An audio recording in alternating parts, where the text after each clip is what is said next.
Hello everyone, welcome back to our YouTube platform math study point. आज की class से अपन start करने जा रहे हैं मेंसुरेशन। मैंने आपसे पूछा था कि नेक्स्ट क्लास में आपको क्या पढ़ाया जाए, तो उसमें अधिकतर जो स्टूडेंट थे उनका रिजल्ट ये आया कि अपन को मेंसुरेशन पढ़ना है, यानी कि जो अपनी एडवांस मैथ है उसके अंदर एक टॉपिक चलता है मेंसुरेशन, जिसको क्षेत्रमिति बोला जाता है।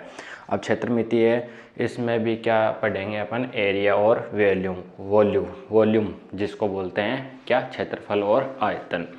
अब देखो सीधी सी बात है, ये किस पे बेस्ड है, एरिया और जो वॉल्यूम है इसमें 2D और 3D यानी कि 2 डायमेंशनल एंड 3 डायमेंशनल द्विविमीय आकृति और त्रिविमीय आकृतियाँ होने वाली है। जैसे फॉर एग्जांपल आपको बता दिया जाए कि वे आकृतियाँ जिसमें 2 डायरेक्शन दिखाई दे, जैसे आपको मैं बोल दूँ फॉर एग्जांपल रेक्टेंगल हो गया, सर्कल हो गया, स्क्वायर हो गया, या फिर आप उसको रोम्बस ले सकते हो, ठीक है, क्वाड्रेंटल बोल ले सकते हो जिसको चतुर्भुज बोला जाता है। ये आता है अपना 2D के अंदर। और जो 3D यानी कि त्रिविमीय आकृतियाँ होती हैं उनमें क्या पूछा है, जैसे आपने कहीं पढ़ा होगा, स्फेयर पढ़ा होगा, क्यूब पढ़ा होगा, क्यूबॉइड पढ़ा होगा, घन, घनाभ, गोला, ठीक है, अर्धगोला, शंकु, पिरामिड, प्रिज्म। ये कौन सी आकृतियाँ हैं, ये 3D आकृतियाँ हैं जिसमें कितनी डायरेक्शन है, मिनिमम 3 डायरेक्शन है। तो देखो मैं स्टार्ट करता हूँ एकदम बेसिक से, अपन इसको पढ़ेंगे। अपन पढ़ रहे हैं क्या, मेंसुरेशन। देखो मेंसुरेशन को हिंदी में बोला जाता है, क्या बोला जाता है, तो आप बोलोगे सर क्षेत्रमिति, ठीक है, यानी कि एरिया डिफाइन करना है अपन को, ठीक है। ये कितने प्रकार की होती है, ये 2 प्रकार की होती है, जिसमें बोला जाता है 2D डायरेक्शन और क्या होती है, 3D डायरेक्शन होती है, ठीक है। इसको बोला जाता है, अगर मैं हिंदी की बात करूँ तो द्विविमीय, ठीक है, द्विविमीय आकृतियाँ होती हैं ये।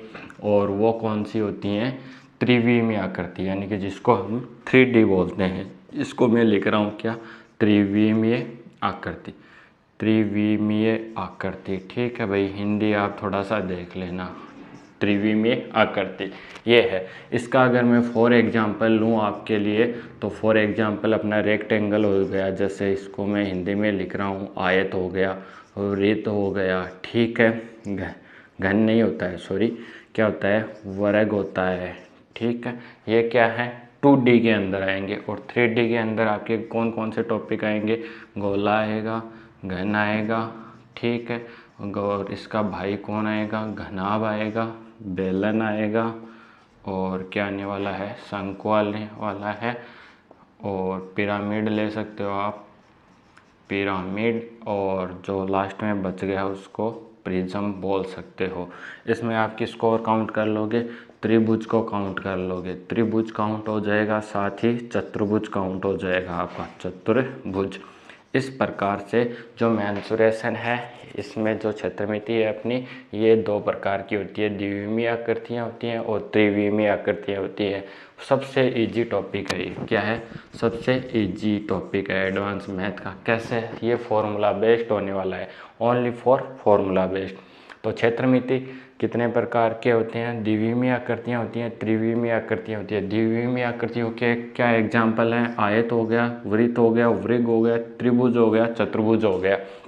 और जो 3D आकृतियाँ हैं उनमें गोला, घन, घनाभ, बेलन, शंकु, पिरामिड और क्या हो गए, प्रिज्म हो गए। अब देखो इनको पढ़ेंगे तो इनमें ओनली फॉर इनके जो भी फॉर्मूले होने वाले हैं, क्या होने वाले हैं, फॉर्मूला, जितने भी फॉर्मूला होने वाले हैं, फॉर्मूला बेस्ड क्वेश्चन आएंगे। बहुत ही इजी है, बहुत ही फास्टली तरीके से अपन पढ़ लेंगे। अब देखो इसमें सबसे पहले आपको सब के सब इनका क्या है पता होना चाहिए, परिमाप याद होना चाहिए, इनका क्षेत्रफल याद होना चाहिए, क्षेत्रफल के फॉर्मूले, और क्या होता है, इनका आयतन होता है। आयतन किन में होता है, त्रिविमीय आकृतियों में होता है। परिमाप और जो क्षेत्रफल होता है ये किसका होता है, द्विविमीय आकृतियाँ। क्षेत्रफल किनका भी होता है, क्षेत्रफल त्रिविमीय आकृतियों का भी होता है। जैसे मैं फॉर एग्जांपल लूँ, आपके साथ मैंने एक एग्जांपल लिया किसका, आयत का, ठीक है। तो आयत कुछ ना कुछ क्या है, एरिया डिफाइन कर रहा है। इस प्रकार से अगर अपन सर्कल लें तो सर्कल भी कुछ ना कुछ एरिया घेर रहा है। इसी प्रकार से ट्रायंगल लें तो ट्रायंगल भी क्या है, कुछ ना कुछ एरिया कवर कर रहा है। इसमें देखा जाए तो गोला, गोला एक त्रिविमीय आकृति है जिसको अपन बोर्ड पे नहीं दर्शा सकते है ना, इस प्रकार से है, वो उधर से भी आएगा। ठीक है, जैसे आपने क्रिकेट के अंदर बॉल देखी होगी, वो किसके अंदर आएगी, आपकी 3D आकृति के अंदर आएगी। क्यों आएगी, क्योंकि इसको अपन रिप्रेजेंट करते हैं तो कितनी डायरेक्शन की ज़रूरत पड़ेगी, 3 डायरेक्शन की ज़रूरत पड़ेगी। ये ले लो और एग्जाम्पल है, ये ले लो, जैसे घन होता है, घन की शेप कैसी होती है, इस प्रकार से होती है। किस प्रकार से होती है, इस प्रकार से होती है। तो इसमें 1 डायरेक्शन, 2 डायरेक्शन और कितनी डायरेक्शन हो गई, 3 डायरेक्शन हो गए। फिर मैं ले रहा हूँ किसको, मान लो आपने बेलन ले लिया, तो बेलन की शेप कैसे होती है, इस प्रकार से होती है। ठीक, तो देखो सर्कल है, ये द्विविमीय आकृति है और एक इसकी आपको हाइट दे दी, तो कितनी डायरेक्शन हो गई, 3 डायरेक्शन हो गई। और जिसमें 3 डायरेक्शन होने वाली है वो आकृतियाँ कौन सी होंगी, त्रिविमीय आकृतियाँ होंगी। इसके ओनली फॉर अपन को फॉर्मूले पढ़ने हैं। अगर आपको फॉर्मूले अच्छे से आ रहे हैं तो आप इनके क्वेश्चंस कर सकते हो। देखो कैसे कैसे क्वेश्चंस बन सकते हैं। जैसे ये आयत है, ठीक है, ये अपना कोई आयत है, इसके अंदर मैंने सर्कल दे दिया, आपको क्या दे दिया, सर्कल दे दिया। और इधर से मैंने इसको क्या कर दिया, ऐसे छायांकित भाग बना दिया। मैंने पूछ लिया कि इस छायांकित भाग का एरिया क्या होने वाला है, ठीक है। या फिर मैंने पूछ लिया जो ये सर्कल है इसका एरिया क्या होने वाला है, ठीक है। इसकी रेडियस देके मैंने क्या पूछ लिया, जैसे जो छायांकित भाग है वो पूछ सकते हैं, फिर आयत का क्षेत्रफल पूछ सकते हैं, ठीक है। बहुत ही प्रकार से क्वेश्चंस बनेंगे। जैसे आयत दे दिया, ये इसके बाहर की ओर एक क्या दे दिया, सर्कल दे दिया। मान लो इन दोनों साइड क्या दे दिया, सर्कल दे दिया। तो मैं ये पूछ लूँ कि जो छायांकित भाग है इसका एरिया फाइंड आउट करो। तो इस प्रकार से बहुत सारे क्वेश्चंस बनेंगे। जैसे ट्राइंगल है, ट्राइंगल के अंदर क्या दे दिया, सर्कल दे दिया, तो सर्कल का एरिया फाइंड आउट करो। और ये क्या है, सर्कल है, इसको एक स्क्वायर में रख दिया तो स्क्वायर का एरिया फाइंड आउट करो। इस प्रकार से अपन बहुत सारे क्वेश्चंस करने वाले हैं।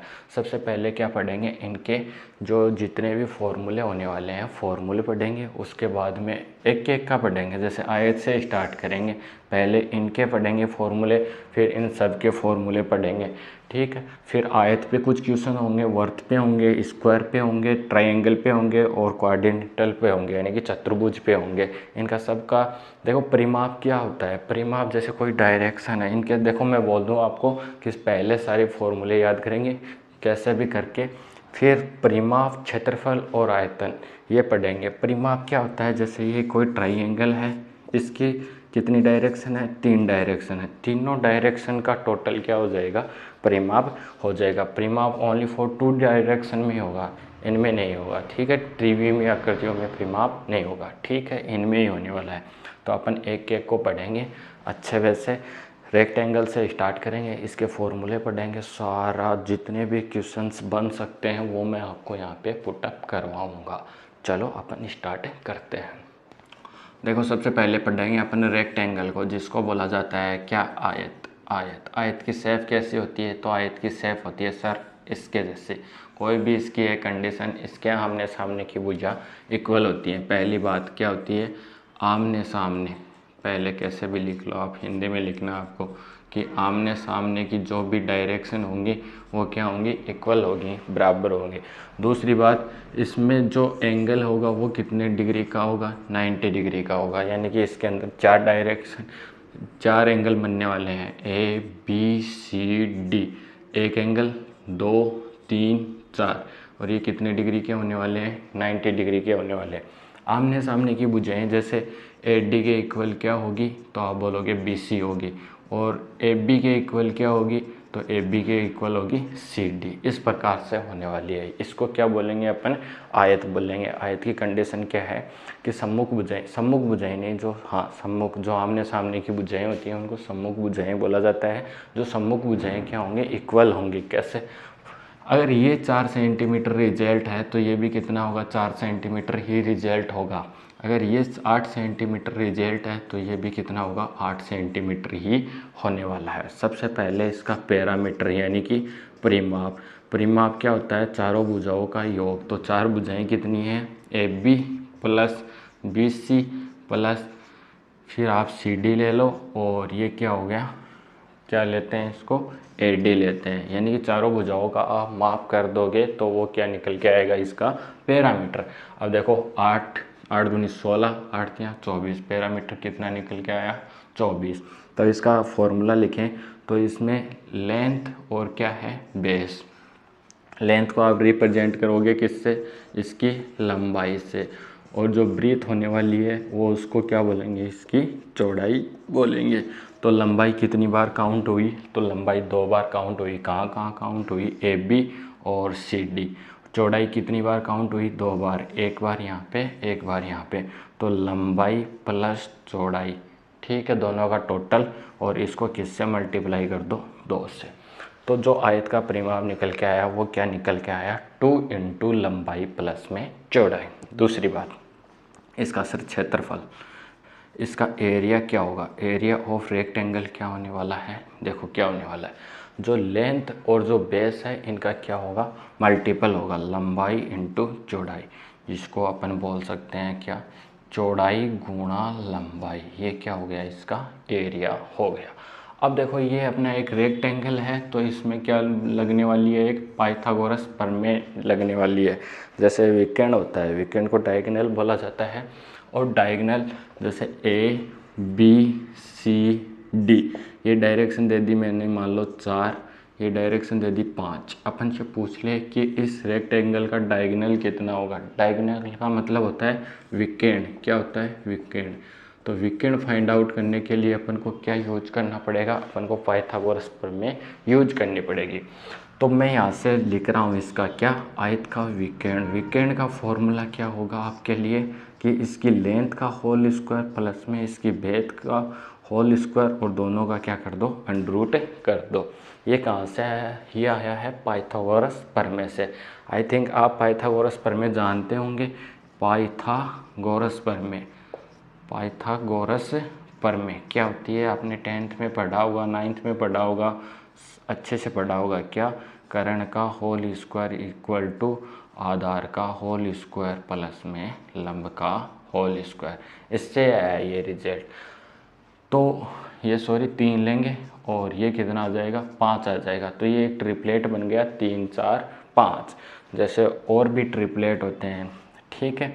तो 3 का होल स्क्वायर 9 आ गया, 4 का होल स्क्वायर 16 आ गया, 16 और 9 को ऐड करोगे 25 बनेगा, 25 का अंडर रूट कितना निकल के आएगा, 5। तो ये क्या आ गया अपने लिए, इसका विकर्ण आ गया। आई थिंक आपको इतनी बात समझ में आ गई होगी। यानी कि जो रेक्टेंगल है, रेक्टेंगल का परिमाप क्या होगा, 2 इंटू लंबाई प्लस चौड़ाई होने वाला है। और इसका अगर एरिया देखा जाए तो एरिया क्या होगा, लंबाई इंटू चौड़ाई होने वाला है। इसका विकर्ण देखा जाए तो विकर्ण क्या होने वाला है, लंबाई का होल स्क्वायर प्लस में चौड़ाई का होल स्क्वायर, और दोनों का आप क्या कर दोगे, अंडर रूट में उसको वैल्यू को ले आओगे। अब देखो इससे बहुत सारे क्वेश्चंस बनेंगे। जैसे ये कोई आयताकार खेत है, इसके बाहर की ओर क्या है, चारों ओर रोड है, रोड बोल सकते हो, रास्ता बोल सकते हो। तो ये आपको इसका रिजल्ट दे देगा और इस रास्ते की चौड़ाई दे देगा। आपको पूछेगा कि रास्ते का क्षेत्रफल ज्ञात कीजिए, ठीक है। या फिर ये खेत है, इसके बीचों बीच से कोई रास्ता जा रहा है तो उस रास्ते का क्षेत्रफल पूछ सकता है। या फिर इसको दोनों साइड से कोई क्या है, 2 रास्ते क्रॉस कर रहे हैं तो उनका वो एरिया फाइंड आउट करवा सकता है। तो ऐसे क्वेश्चंस अपन करेंगे और वो मैं आपको बहुत ही ईजी वे से बताने वाला हूँ। ये हुआ है आपका एक रेक्टेंगल। रेक्टेंगल बोले तो आयत। इसके आप सारे फॉर्मूले अपनी नोटबुक में लिख लो कि क्या क्या रिजल्ट आने वाला है। आयत पढ़ने के बाद में अपन 2 नंबर पर पढ़ेंगे स्क्वायर, जिसको बोला जाता है वर्ग। वर्ग की शेप कैसे होती है, ऐसी होती है, कैसी होती है, ऐसी। ये लगभग शेप बनी है आपके लिए। इसकी कंडीशन, प्रत्येक जो कोण होगा, एंगल होगा, वो 90 डिग्री का होगा, और जितनी भी भुजाएं होंगी, जिनको बोलते हैं साइड्स, जितनी भी साइड्स होंगी वो आर क्या होंगे, इक्वल होंगी, यानी कि क्या होंगे, सेम होंगे। ये बात आपको याद रखना है कि स्क्वायर किसको बोला जाएगा, स्क्वायर उसी को बोला जाएगा जिसकी चारों डायरेक्शन क्या होंगे, सेम होंगे, और जो एंगल होने वाला है वो कितने का होने वाला है, 90 डिग्री का होने वाला है। यानी कि चारों एंगल्स की मैं बात करूं तो आपके लिए कितने बनने वाले हैं, ओनली फॉर 90 डिग्री के बनने वाले हैं। ये ए डायरेक्शन बी सी डी, ये हो गया अपना क्या है, एक स्क्वायर हो गया। सबसे पहले सर इसका पैरामीटर जिसको बोला जाता है क्या, परिमाप। परिमाप क्या होता है, सभी डायरेक्शन का टोटल, यानी कि A B plus B C plus C D plus D ए।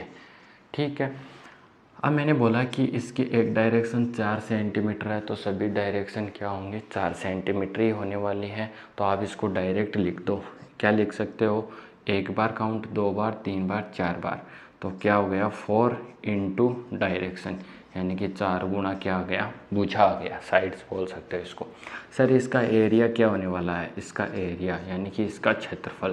क्षेत्रफल क्या होने वाला है, तो क्षेत्रफल की बात करें अपन, तो क्षेत्रफल होने वाला है आपके लिए जो डायरेक्शन है, जैसे ये 4 सेंटीमीटर है, ये भी 4 सेंटीमीटर होती है, तो डायरेक्शन का होल स्क्वायर, यानी कि इसकी जो भुजा है, भुजा और इंटू में भुजा। ठीक है, जैसे लंबाई इंटू चौड़ाई किया था, वैसे ही भुजा इंटू भुजा।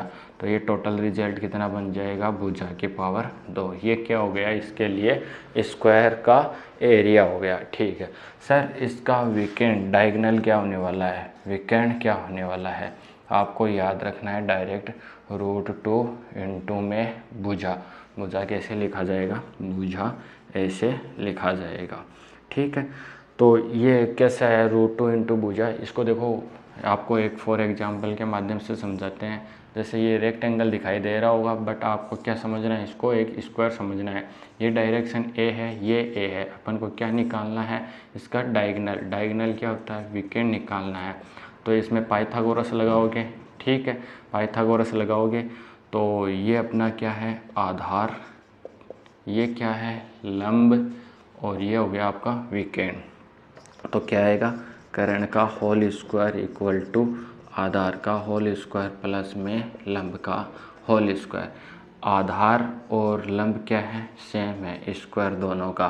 तो ये क्या हो गया, 2a²। अगर इधर से आप हटा रहे हो तो ये वैल्यू √2 में आ जाएगी, √2a, यानी कि ये इसके क्या हो गई, भुजा हो गई। आई थिंक आपको इतनी बात समझ में आ गई होगी। अपन ने क्या पढ़ा है, अपन ने स्क्वायर पढ़ा है। स्क्वायर क्या होता है, वह डायरेक्शन या फिर वो शेप होती है जिसके अंदर प्रत्येक कोण होता है वो 90 डिग्री का होता है, और जो साइड्स होती हैं वो क्या होती हैं, इक्वल होती हैं। इसका सबसे पहले पैरामीटर, पैरामीटर क्या होगा, 4 इंटू भुजा होने वाला है। जो एरिया होगा वो क्या होगा, भुजा का होल स्क्वायर, यानी कि साइड का होल स्क्वायर। जो इसका डायगोनल वीकेंड होने वाला है वो क्या होने वाला है, √2 इंटू में भुजा। अब पढ़ते हैं आगे वाली शेप। तो आज की क्लास में अपन ने पढ़ा, क्या क्या पढ़ा, अपने रेक्टेंगल को पढ़ा और स्क्वायर को पढ़ा। उसके सारे के सारे फॉर्मूले मैंने आपको समझा दिए हैं। फिर भी अगर कोई फॉर्मूला नहीं समझ में आए तो वीडियो को पॉज करके अच्छे से रिवीजन कर लेना। ठीक है, मिलते हैं नेक्स्ट वाली क्लास में। तब कल नेक्स्ट वाली क्लास में अपन पढ़ेंगे सर्कल और ट्रायंगल और क्वाड्रेंगल, यानी कि त्रिभुज। और सर्कल किसको बोला जाता है, वृत्त को बोला जाता है, और जो क्वाड्रेंगल होता है वो चतुर्भुज को बोला जाता है। आज की क्लास में जितने भी फॉर्मूले हुए हैं उनको याद कर लेना, और नेक्स्ट वाली क्लास में नेक्स्ट और फॉर्मूले अपन याद करने की कोशिश करेंगे। मिलते हैं नेक्स्ट वाली वीडियो में, तब तक आपको बहुत सारा धन्यवाद।